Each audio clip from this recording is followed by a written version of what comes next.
सभी को प्रेज और जय मसीह के स्वागत है प्रॉफिट राजा मसीह चैनल और यीशु चिंगाई सभा मिनिस्ट्री में। अभी अर्जेंट कैसे आना पड़ा आपके सबको।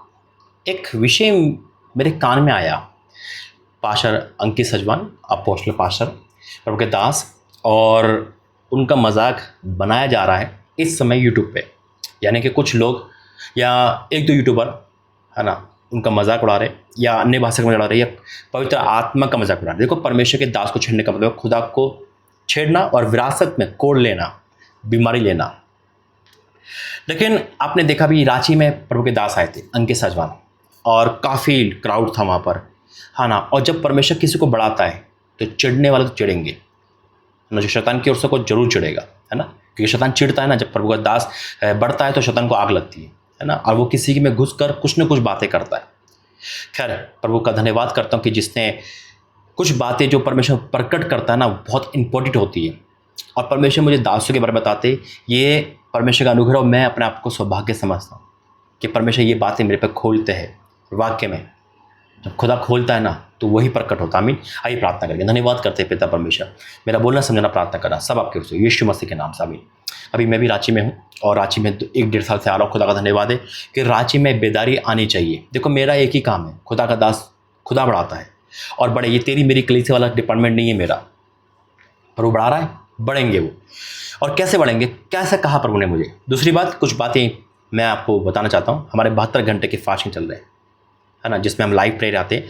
लाइव प्रेयर के लिए आपको इस चैनल पे नहीं जुड़ना। इस चैनल पे जब भी लाइव आएगी वो कंटिन्यू लाइव होगी, लेकिन जो ओरिजिनल लाइव होती है ना, उसमें अगर आपको जुड़ना है तो मैं आपको वही निवेदन करूँगा। इसमें अगर आपको जुड़ना है तो आप उसका लिंक नीचे डाल रखा है ना, उस पर जुड़े। बाकी पूरी जानकारी उस वीडियो में है, आप जुड़ेंगे आपको समझ आएगा। बहुत अद्भुत लाइव हुआ है आज का। आप जुड़ेंगे, जिसको जुड़ना है, जिसको खुदा में इंटरेस्ट है, प्रवचन में इंटरेस्ट है, वो बढ़ना चाहता है, वो जरूर जुड़ेगा। आमीन। आप किसी भी कलीसिया के हो, खुदा के बच्चे हो, तो स्वागत है आपका। आमीन। देखो, पर मैं कहना कि परमेश्वर, मैं सौभाग्य समझता हूँ कि परमेश्वर मुझे इस्तेमाल करते हैं, है ना। ये राखक मिट्टी को दुनिया के सबसे बड़े इंसान को खुदा ने इस्तेमाल करा, ये तो उसका अनुग्रह है। और खुदा प्रभु के दासों की बात बताते मैं परमेश्वर का धन्यवाद करता हूँ। 2020-21 में प्रभु ने बताया था अपोस्टल अंकुर के बारे में सपने में आकर कि देख, मैं इसे आकाश का ऊंचा कर दूंगा। जबकि जब कोई इनकी मिनिस्ट्री को इतना हाई लेवल पे नहीं जानता था, हम भी जानते हैं, लेकिन 3 साल के अंदर खुदा ने बढ़ा के दिखा दिया, प्रूफ दिखाया कि जो दिखाया मुझे पूरा करा। फिर परमेश्वर दिखाया प्रॉफिट विजेंद्र सिंह की जेल जाएंगे, जैसा बोला वैसे ही हुआ, है ना। परमेश्वर जिसके बारे में बताता है हूबहू वैसा ही परमेश्वर करता है। मैं दिसंबर के महीने में इंदौर में था और इनका गाना बज रहा था, है ना। इनके हम यूट्यूब पे गाना सुन रहे थे, आवाज़ आती है मुझे, देख मैं इसको बढ़ाने वाला हूँ। हालेलुया। और वही हुआ, जब मैं अंकित सजवान जी यहाँ पर आए तो मैंने इनकी लाइव देखा कि वाकई में परमेश्वर बढ़ा। और एक बहन का मैसेज मेरे पास आता है कि पाशी, जैसा आपको खुदा ने बोला वैसे ही हुआ। कई बार खुदा मुझे सपनों में, कई बार मुझे दर्शन में, कई बार आवाज़ के साथ बात करते हैं, और वही हो रहा है। हालेलुया। तो जो बताया, अभी क्या बताया प्रभु ने, प्रॉफिट विजेंद्र सिंह 6 महीने में आएंगे, ये तो हकीकत है। खुदा उनको बाहर निकालेगा और अद्भुत रीति से निकालेगा। दूसरा, उनकी बेटी इस्तेमाल परमेश्वर करेगा, महिलाओं में इस्तेमाल, यानी कि लड़कियों में, बच्चों में इस्तेमाल करेगा। और अपोस्टल सपना के बारे में बताया कि देख, मैं इनको दासी के रूप में इस्तेमाल करूंगा। हालेलुया, है ना। अपोस्टल के रूप में वो प्रॉफिट है, प्रभु की बेटी प्रॉफिट एकता, और अब सपना के लिए भयंकर इस्तेमाल होगा, और वही हो रहा है। परमेश्वर जो बताता है पूरा होता है। आमीन। और मुझे खुशी है कि प्रभु मुझे ब्लेसिंग का बता रहा है। देखो, संकट बताता है, मैं बताता हूँ, मैं रुकता नहीं हूँ। अगर बता दिया प्रभु ने, बेटा तो संकट अगर बता दे तो बताऊंगा, है ना। प्रभु ने विजेंद्र पास्टर जो बताया मैं सब कुछ बताऊंगा, क्योंकि खुदा ने मुझसे कहा है। हालेलुया। वचन कहता है उत्पत्ति 12:3 में, जो तुझे आशीर्वाद दे उन्हीं में आशीष दूंगा। तो आज जो अंकित सजवान के जीवन में जो उनके मजाक उड़ा रहे हैं मसीह का, क्यों? क्योंकि वो हाई लेवल पे जा रहे हैं, और जब हाई लेवल पे जाते हैं तो भैया पीछे तो पड़ेंगे लोग, है ना। जब इंसान अंधेरा में होता है ना, जब उसकी मदद के लिए कोई नहीं आएगा, और जैसे ही ऊंचाई पे हुआ तो उसकी वीडियो बनाने में शामिल हो जाते, पता नहीं क्या मिलता है। खैर कोई बात नहीं, खुदा आशीष दे सबको, है ना। क्या लिखा है, जो तुझे आशीर्वाद दे मैंने आशीष दूंगा, और जो तुझे कोसे मैंने शाप दूंगा। भूमंडल के सारे तो तेरे आशीष पाएंगे। भैया आशीष का तरीका यही है कि आशीष बोलो, यानी कि अच्छा बोलो, और बुरा बोलोगे तो बुरा लोगे ऊपर से। दूसरी बात, अगर आप अच्छा नहीं बोलना चाह रहे तो बुरा भी मत बोलो, किसी की नकल मत उतारो। प्रभु के दास की ये मेरे पे हुआ, प्रभु मुझे याद दिला रहा है। सुनो अब मेरी बात।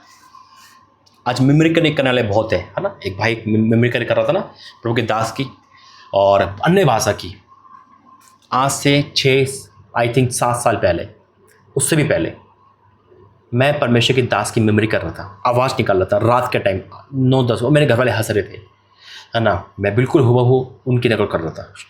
शुक्र का टाइम होगा क्योंकि मैंने उनका प्रोग्राम देखा, शुक्र को आता था, और मजाक करने लगा। रात को सोया, खाना खाया आराम से, लेकिन पूरी रात दर्द रहा गले में। बात ख़त्म नहीं हुई यहाँ पर, दर्द रहा गले में, और जब दर्द रहा तो बढ़ता गया वो। सुबह तक मेरी आवाज़ चली गई, गले में इतना बड़ा इन्फेक्शन हो गया, रात भर में इन्फेक्शन। मेरे पापा सुबह उठ जाते, मेरे पापा को इशारे में कहा कि कुछ हो रहा है गले में, तो पापा ने प्रार्थना करी। इतना क्योंकि प्रार्थना भी काम नहीं करती जब हम खुदा के दास का अपमान करते ना, प्रार्थना भी बचा नहीं सकती फिर, क्योंकि परमेश्वर ही कहाँ से सुनेगा प्रार्थना। तो पापा सो गए, लेकिन फिर उठे पापा, यानी कि फिर से उठे, क्योंकि शायद 5-4 बजे होगा, तो फिर पापा 5 बजे उठ गए, और फिर मैंने लिख कर दिए, बता के दिए। तो घर वाले सब जग गए, यानी कि ऐसा क्या हो गया। मुझे स्थानीय डॉक्टर पे दिखाया गया, उन्हें हाथ खड़े कर लिए, दूसरे पे दिखाया, उन्हें हाथ खड़े कर लिए। हमारे दिल्ली में एक बड़ा हॉस्पिटल है, वहाँ ले गए, एक डॉक्टर ने देखा, उन्हें हाथ खड़े कर लिए, टीम को बुलाया। उसने पापा से पूछा कि आपका बेटा नशे बर्दाश्त करता है। उन्होंने कहा नहीं, ये तो इन्हें करा ही नहीं कभी, और खुदा का धन्यवाद है, बचपन से ऐसा कुछ नहीं करा। फिर डॉक्टर की टीम कहने लगी नहीं, ये अभी का इन्फेक्शन नहीं है, तो कहीं पुराना है, ऐसे कैसे हो रहा है, ऐसा होगा, एडमिट होगा, गले में ये होगा, फिर इसका टेस्ट होगा, बहुत सारी बातें होने लगी। मैं बाहर बैठा था, इंजेक्शन लगाया, बहुत हार्ड इंजेक्शन था। प्रभु की मुझे आवाज़ जब भी आई, जब मैं पाप में था, आज सो आती है, बेटा माफ़ी मांग। मैंने वहाँ ही माफ़ी मांगी, याद आ गया मुझे, और मैंने पापा से कहा आप चलो, यानी कि शायद से कहा चल दो। फिर डॉक्टर ने कहा कि लिख कर जाना, साइन करके जाना, रिक्स हमारा है, मतलब आपका, हमारा नहीं है, मैं कुछ भी हो जाए। यकीन मानो, घर तक आए, मेरी आवाज़ खुल गई थी, और फिर मैंने बयान करा कि हाँ मैंने गुनाह किया था। तो याद रखना, अगर कोई भी इंसान खुदा की आवाज़ निकाला, खुदा की मेमोरी कर रहा है, इनके खुदा के दास की, पवित्र आत्मा की, तो भैया मुसीबत लेने चाहते हो तो कर लो ऐसा, खुदा माफ़ करे। God bless you. जय मसीह की। लिंक नीचे दे रखा है, 72 घंटे की फास्टिंग कर रहे हैं, शामिल होइए। जय मसीह की।